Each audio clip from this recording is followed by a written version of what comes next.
and you're scared. I was so scared to come out. I was very active in church then. I was a very staunch Catholic boy, and I spent all my afternoons in church. and I didn't want to. I couldn't imagine what it would mean if I was gay. And I would pray every day. I would go to church every day after school and pray that I won't be gay. That was how I actually led my teenage years. It was a very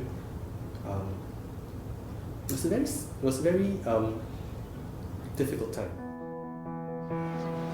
Despite being one of the most developed countries in the world, Singapore is one of 75 countries that still criminalize homosexuality. There seems to be a gap between the country's economic development and human rights development. In this video, we'll explore why such gap exists and where the Lion City is heading in terms of its future.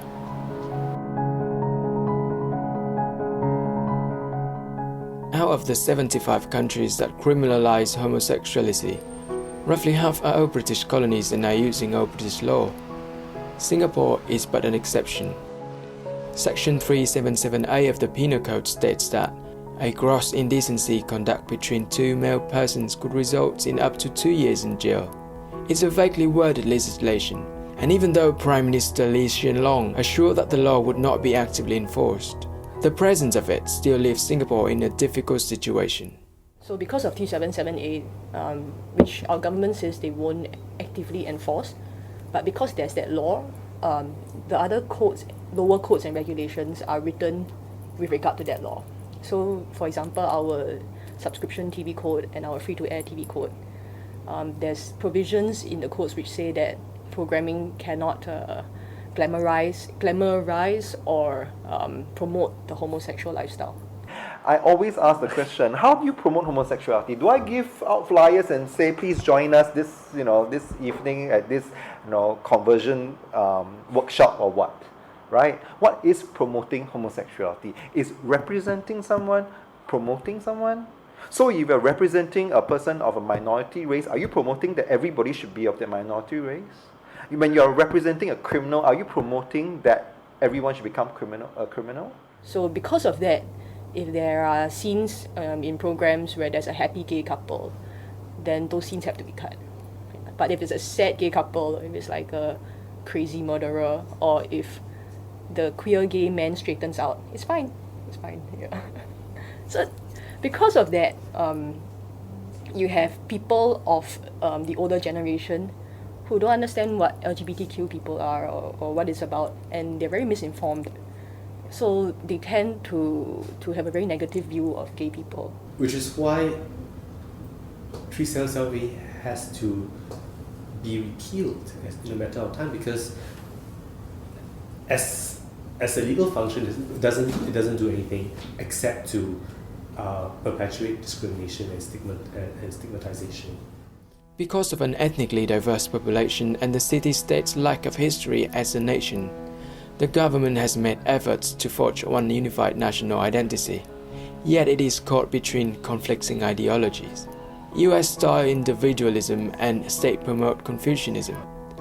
As such, while courting international business and tourism on one hand, the government is constantly defending its social and legal policies that exclude its LGBT citizens on the other.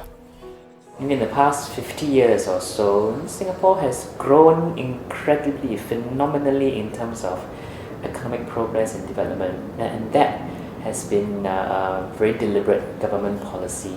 In terms of social development, social policies, social legislation, we haven't quite caught up, and I think this creates a lot of frustration. Singapore is a multi-religious and multi-racial, multi-ethnic society, and we understand each other pretty well. I mean, my Muslim friends don't eat pork, but just because I eat pork, they don't discriminate against me, right? And are we able to reach that point for on this issue on LGBT rights, right? And I wonder. I believe the answer is yes, judging by the recent development of the LGBT scenes in Singapore. Another gay person whom you see in a gay bar, you would just do a knowing nod you don't go and hi, how are you? It's just annoying because you are with your colleagues. You don't you keep your private life very separate. Fast forward to 2015, and I see that gay couples are very much more comfortable. They don't stand so far apart from each other. They stand. You can tell they're a couple. Some even hold hands now. And then growing up, after I start work, then I met a few successful lesbian couples. Like, hey, they're not going to hell, and they don't have this chip on their shoulder, and they're not worried or depressed or like alcoholic. So there are normal lesbians out there, and they're pretty much enjoying life. So why shouldn't I be like that? Why should I be perpetually depressed and worried? In recent years, we're beginning to see accurate, positive portrayal of real LGBTQ people. We're not talking about the movies or TV drama and all that. Real people in Singapore, Singaporeans who are doing things in the community, not just for themselves but for other people as well. So that has been a slow, gradual change that we've been seeing. Singapore's government has been building an information technology infrastructure to facilitate a knowledge-based economy since the early 1990s. This effort has boosted the nation's economy and provided low-cost internet access for its people. According to World Bank in 2014, 82% of the population has access to internet. This is especially relevant to Singapore since it provides an alternate method of getting information on LGBT issues.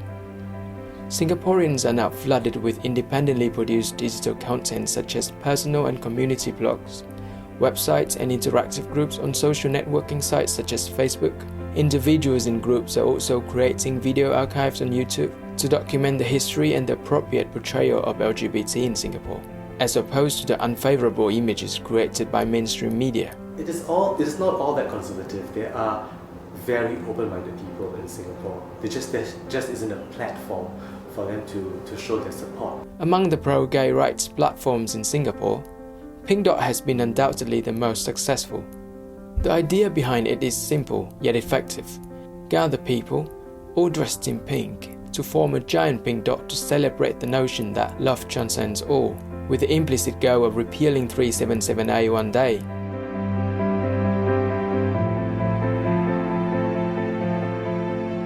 I remember the first time when I stepped into the park,